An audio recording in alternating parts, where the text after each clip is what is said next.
નમસ્કાર મિત્રો, આજના આપણા આ ખાસ વિશ્લેષણમાં સ્વાગત છે. દર વર્ષે માર્ચ મહિનો આવે એટલે આખા ભારતમાં લાખો લોકો ટેક્સ બચાવવા માટે કેવું દોડાદોડી કરતા હોય છે. સીએના ચક્કર કાપવાના, ફાઇલિંગ કરવાનું. પણ જરા વિચારો કે ભારતમાં જ એક એવી જગ્યા છે જ્યાં ઇન્કમટેક્સનું કોઈ ટેન્શન જ નથી. હા, બિલકુલ સાચું સાંભળ્યું. આજે આપણે એક એવી આર્થિક અજાયબી વિશે વાત કરવાના છીએ જે સંપૂર્ણપણે કાયદેસર છે. ચાલો આ શૂન્ય ટેક્સની ઘટનાને ડીકોડ કરીએ. ₹0 મતલબ કે ઝીરો. કલ્પના કરો કે કોઈ વ્યક્તિ વર્ષે કરોડો રૂપિયા કમાતી હોય, જંગી પગાર હોય કે પછી બિઝનેસમાંથી અથદ્ધ આવક થતી હોય, છતાં સરકારને ઇન્કમ ટેક્સ તરીકે એક પણ રૂપિયો ચૂકવવાનો નહીં.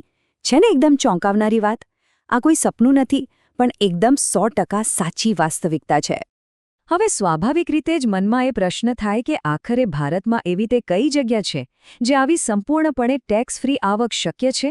આપણા જ દેશની સરહદોની અંદર આ લગભગ અશક્ય લાગતો નાણાકીય જાદુ ખરેખર ક્યાં જોવા મળે છે? અને આ રહસ્યનો જવાબ છે સિક્કિમ. પશ્ચિમ બંગાળની બરાબર ઉત્તરે આવેલું આ સુંદર પહાડી રાજ્ય ભારતનું એકમાત્ર એવું રાજ્ય છે જ્યાં લોકોને આવકવેરો ભરવામાંથી સંપૂર્ણ મુક્તિ મળેલી છે. આખા દેશમાં બીજે ક્યાંય આવી સિસ્ટમ જોવા નહીં મળે. હવે આગળ વધતા પહેલાં આ શૂન્ય ટેક્સમાં દાયરામાં ખરેખર શું શું સામેલ છે એ પણ સમજી લઈએ. આ કરમુક્તિનો વ્યાપ જોશો તો ખરેખર આશ્ચર્ય થશે.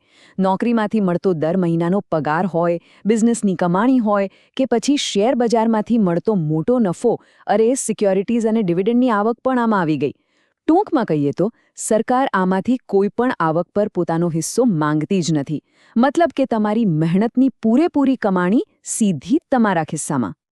હવે આટલું સાંભળીને કદાચ કોઈને પણ એમ થાય કે ચાલો ભાઈ, સામાન પેક કરો અને સીધા સિક્કિમ શિફ્ટ થઈ જઈએ.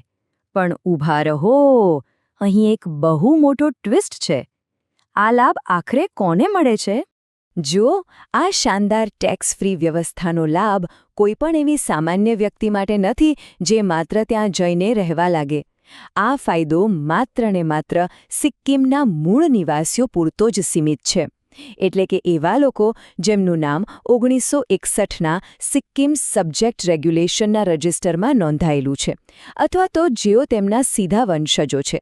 બાકી જે લોકો બહારથી આવીને સિક્કિમમાં વસ્યા છે કે નોકરી ધંધો કરે છે, તેમને તો આપણા બધાની જેમ જ પૂરેપૂરો ઇન્કમટેક્સ ભરવો જ પડે છે. તો પછી આ મૂળ નિવાસીઓ માટે જ આવો ખાસ નિયમ કેમ?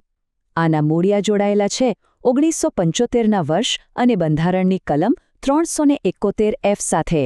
ચાલો થોડા ઇતિહાસમાં જઈએ. આખી કહાણી કંઈક આવી છે. 1961માં સિક્કિમ સબ્જેક્ટ રેગ્યુલેશન આવ્યું, જેણે એ નક્કી કર્યું કે અહીંના અસલી અથવા મૂળ નિવાસીઓ કોણ છે. પછી આવ્યો ઇતિહાસનો સૌથી મોટો વળાંક 1975, જ્યારે સિક્કિમનું સત્તાવાર રીતે ભારતમાં જોડાણ થયું. અને આ જોડાણ વખતે એક બહુ જ ખાસ શરત રાખવામાં આવી હતી કે સિક્કિમના નાગરિકોને ટેક્સ ફ્રી રાખવામાં આવશે.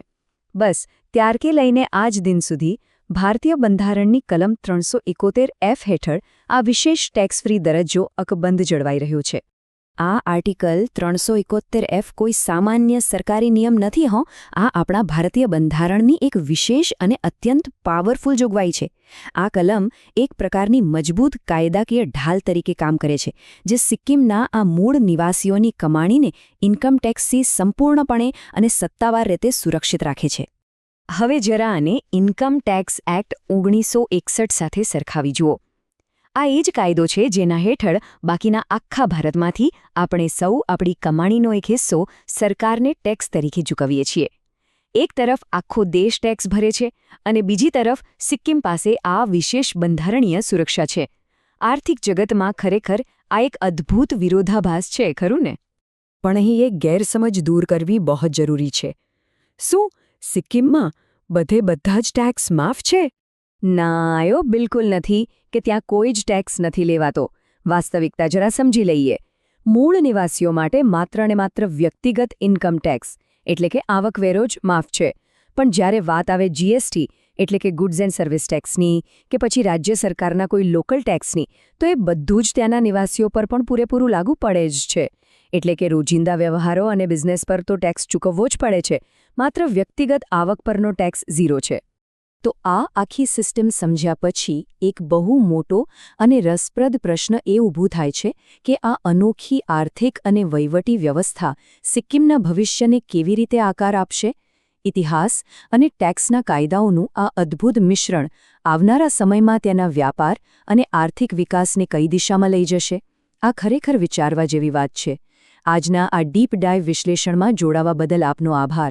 ફરી મળીશું એક નવા વિષય સાથે.